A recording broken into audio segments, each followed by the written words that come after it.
Hey guys, welcome back to my YouTube channel. Di video kali ini kita bakal bahas tenses, yaitu present continuous tense.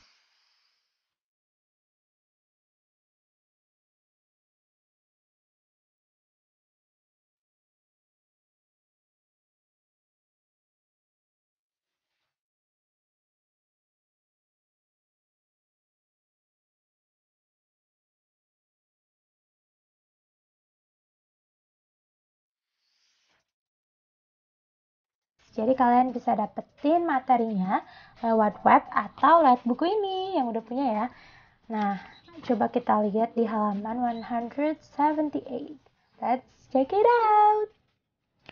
Oke, jadi kita bakal bahas nih present continuous tense. Buat kalian bisa langsung kunjungin di englishwithmissvena.com ya. Nah, present continuous ini kita bakal bahas tentang pengertian, rumus, contoh, dan fungsinya. Oke.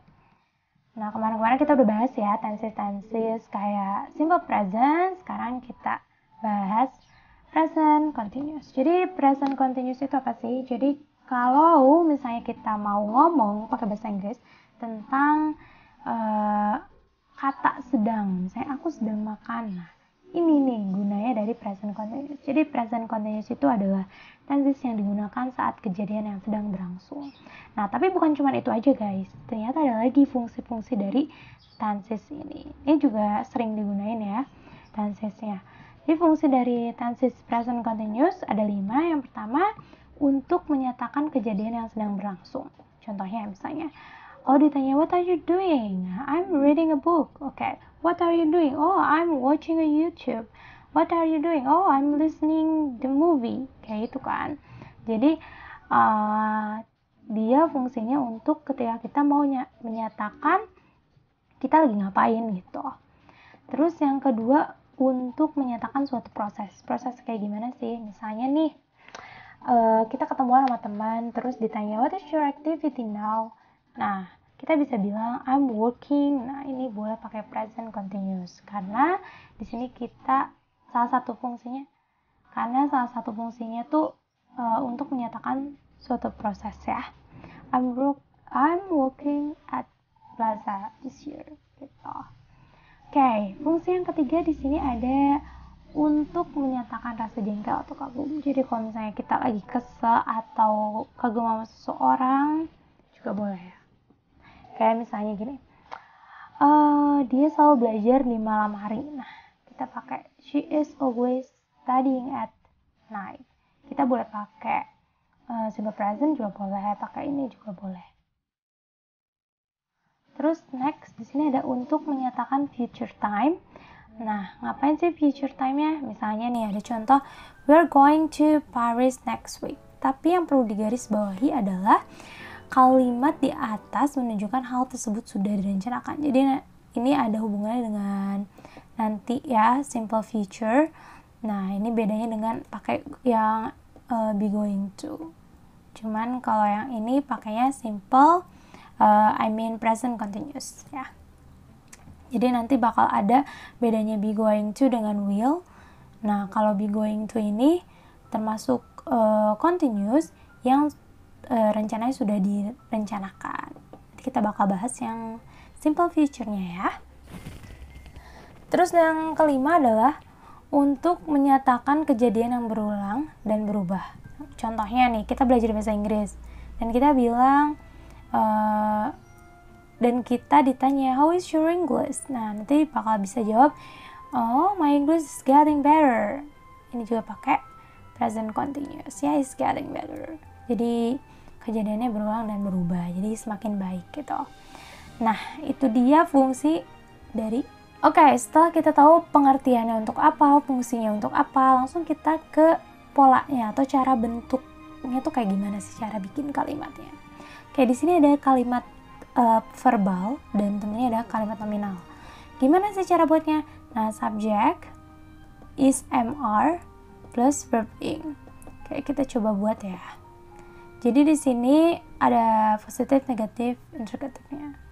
Contohnya misalnya si subjeknya I itu seperti biasa untuk am, you, we, they, itu untuk are, he, she, it itu untuk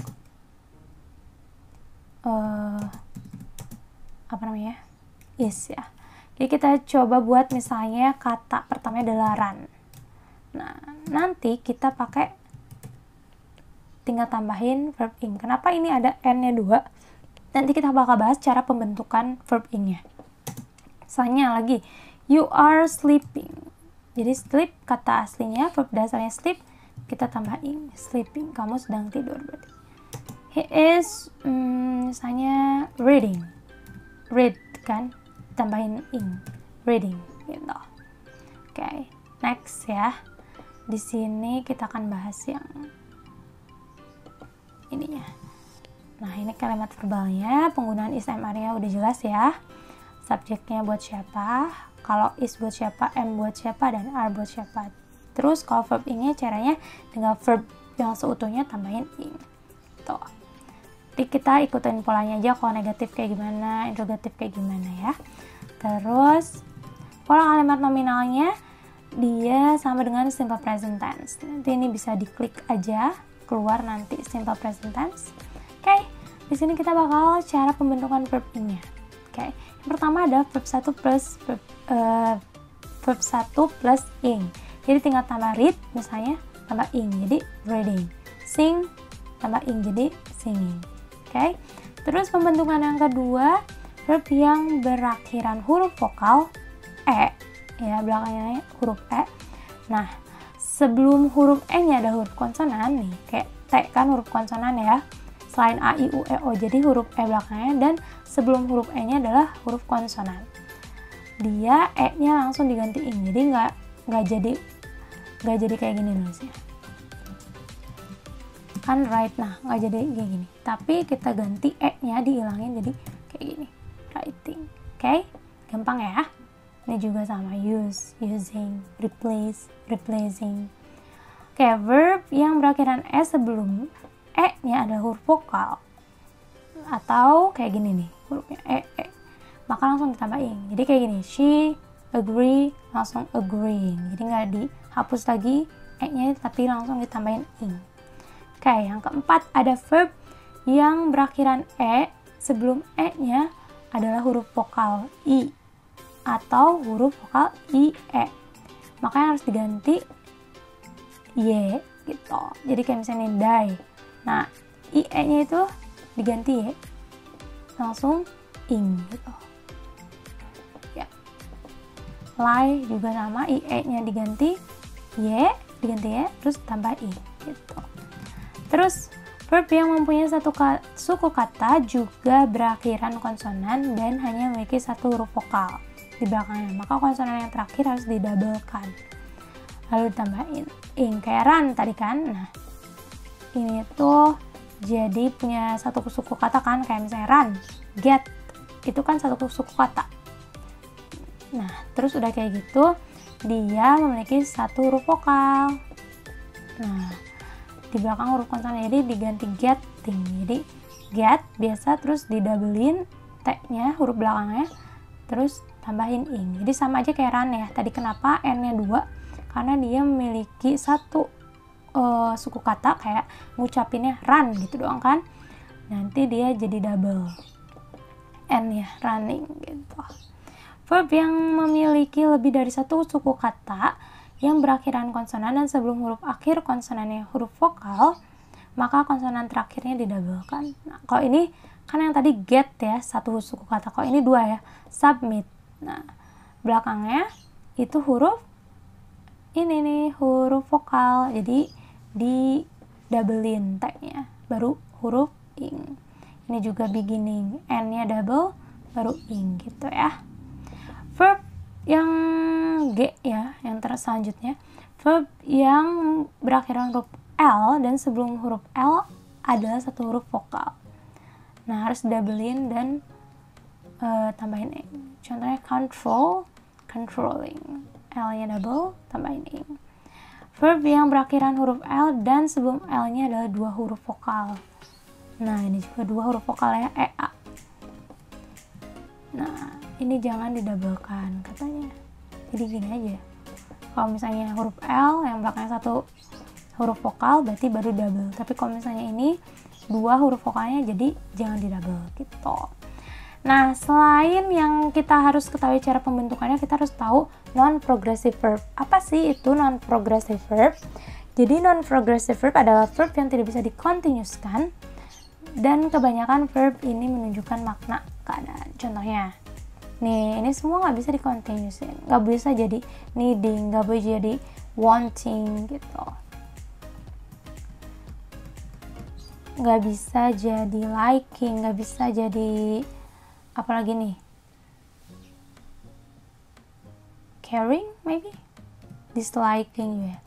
Tapi dengan syarat nih ada di sini ya semuanya guys, jadi kalian bisa baca di www.englishwithmisspena.com. Nah, cuman ada juga yang dia itu bisa di posisi non-progresif dan progresif. Cuman mereka memiliki makna yang berbeda. Jadi misalnya think, dia sometimes gak bisa di verb ingin ya, atau dia masuknya ke non-progressive verb. Tapi sometimes dia boleh jadi progressive verb atau yang bisa di verb ingin. Contohnya think, kalau misalnya I think she is loyal, dia artinya mengira nih. Tapi kalau misalnya I'm thinking about you, artinya memikirkan. Jadi think kalau misalnya gak pakai verb ing artinya mengira, tapi kalau jadi verb ing dia jadi memikirkan. Lagi have, I have a book. Have kalau misalnya non progressive dia artinya mempunyai ya. Kalau ada verb ing ya dia artinya mengalami. I'm having a problem gitu. Jadi punya sama mengalami beda ya. Lagi taste, the noodle tastes spicy. Ini tanpa verb ing, jadi artinya terasa. Nah, Tian is tasting. Tasting ini mencicipi. Beda kan? Nih, feel sekarang. The service feels bad. Feels ini artinya terasa. Kalau di non-progressive, tapi kalau misalnya dia jadi she is feeling my hand, berarti meraba gitu. Beda ya. Jadi ada kata-kata yang bisa dijadiin non-progressive dan ada juga yang bisa dijadiin progresif gitu. Kalau bisa dua-duanya, berarti maknanya bakalan beda tuh guys. Oke? Nah, terus ada lagi nih, be bisa dikontinuuskan. Nih be ini ya, be ya seperti is, am, are di sini, tapi beda maknanya. Jadi kalau misalnya di non progresif berarti aku ngantuk, tapi kalau misalnya is being kind di progressive verb artinya berpura-pura. Jadi apa bahasa Inggrisnya berpura-pura? Berpura-pura baik. Nah, Rina is being cruel, berpura-pura jahat. Jadi tinggal tambahin is, tambahin being gitu caranya ya. Nih ada polanya, subject be, being plus certain adjective. Apa sih certain adjective? Nih certain adjective yang kalau misalnya kita pakai pola ini, misalnya nih kita mau bikin kalimat ini nih, dia pura-pura nyaman ya, berarti he is being. Nih kita lihat certain adjective apa nyaman. Oke, gitu guys, gampang ya. Oke. Terus sekarang ada ciri-ciri present continuous. Ada kata now, right now, at the present, at the moment. Artinya saat ini atau sekarang, today, hari ini. Ini boleh dimasukin. Jadi dalam kalimat ini kita bisa pakai now kayak gitu. Ini bisa pakai today. Ini boleh pakai at the moment. Gitu. Oke, next contoh present continuous-nya ada apa aja? Ini contoh-contohnya ya. I'm watching the movie. We are learning English now. You're reading an article now. Today we are playing football.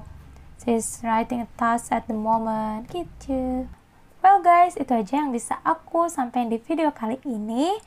Thank you for watching. Jadi buat kalian yang mau latihan bisa langsung aja dibuka bridge-nya ya. Oke. Bridge-nya di halaman 178. See you on the next